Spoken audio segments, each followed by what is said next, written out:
শান্তির কথা বলতে বসে আবারও শর্তের পাহাড়। কে কি করবে, কে কি করবে না তা নির্ধারণের দায়িত্ব যেন যুক্তরাষ্ট্র নিয়ে বসেছে। তারা যেন অনধিকার চর্চা করতেই বেশি পছন্দ করে, কিন্তু বাস্তবতা হলো সেই শর্ত মানতে রাজি হয়নি ইরান। ফলে দীর্ঘ আলোচনার পরও সমঝোতা ছাড়াই শেষ হলো ইসলামাবাদের বৈঠক। পাকিস্তানের রাজধানী ইসলামাবাদে মুখোমুখি হয়েছিল যুক্তরাষ্ট্র ও ইরানের উচ্চ পর্যায়ের প্রতিনিধিরা। লক্ষ্য ছিল একটাই, চলমান উত্তেজনা কমিয়ে যুদ্ধের ইতি টানা। কিন্তু আলোচনার টেবিলে ২১ ঘণ্টা বসেও একে অপরের শর্তে রাজি হতে পারেনি কেউই। মার্কিন ভাইস প্রেসিডেন্ট জেডি ভ্যান্স পরে এক ব্রিফিংয়ে জানান, যুক্তরাষ্ট্র তাদের রেড লাইন বা আপোষহীন শর্তগুলো স্পষ্টভাবে তুলে ধরেছিল, কিন্তু ইরান সেই শর্ত মানতে অস্বীকৃতি জানায়। ফলে কোনো চুক্তি ছাড়াই ইসলামাবাদ ছাড়লেন ভ্যান্স। ওই বৈঠকে যুক্তরাষ্ট্রের মূল লক্ষ্য ছিল একটাই, ইরান যেন কখনোই পারমাণবিক অস্ত্র তৈরি না করে। এজন্য একটি স্পষ্ট ও দৃঢ় প্রতিশ্রুতি চেয়েছিল ওয়াশিংটন।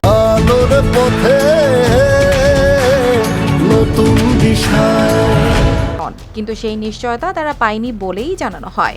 অন্যদিকে ইরানের অবস্থানও ছিল কঠোর। দেশটির পররাষ্ট্র মন্ত্রণালয়ের মুখপাত্র ইসমাইল বাঘাই জানান, আলোচনায় কিছু অগ্রগতি হলেও সেটি নির্ভর করছে প্রতিপক্ষের আন্তরিকতার ওপর। তিনি ইঙ্গিত দেন, যুক্তরাষ্ট্রকে অতিরিক্ত দাবি থেকে সরে এসে ইরানের বৈধ অধিকার মেনে নিতে হবে। একই সঙ্গে হরমুজ প্রণালী, পারমাণবিক কর্মসূচি ও যুদ্ধের পূর্ণ অবসান, এই তিনটি বিষয়কে রাখা হয় আলোচনার কেন্দ্রে। এদিকে আবার বরাবরের মতোই আগুনে ঘি ঢালছে ইসরায়েল। পুরো পরিস্থিতিকে আরও জটিল করে তুলে নেতানিয়াহু জানিয়েছেন, ইরানের বিরুদ্ধে তাদের অভিযান এখনও শেষ হয়নি, বরং সামনে আরও পদক্ষেপ নেওয়ার ইঙ্গিত দিয়েছেন তিনি। এই উত্তেজনার মধ্যেই ভ্যান্সের প্রস্তাব ঘিরে নতুন করে প্রশ্ন উঠছে, যেসব দেশ আজ পারমাণবিক শক্তিধর তারা কি কারো অনুমতি নিয়ে সে পথে এগিয়েছিল? এমনকি খোদ যুক্তরাষ্ট্র, তারা কি কারো ছাড়পত্র নিয়ে এই সক্ষমতা গড়ে তুলেছিল? তাহলে ইরানের ক্ষেত্রে কেনই ভিন্ন মানদণ্ড? একটি দেশ কি করবে আর কি করবে না সেটা কি বাইরের কেউ ঠিক করে দিতে পারে?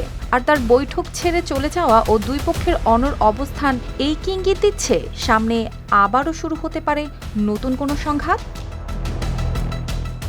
অর্পিতা জাহান, RTV।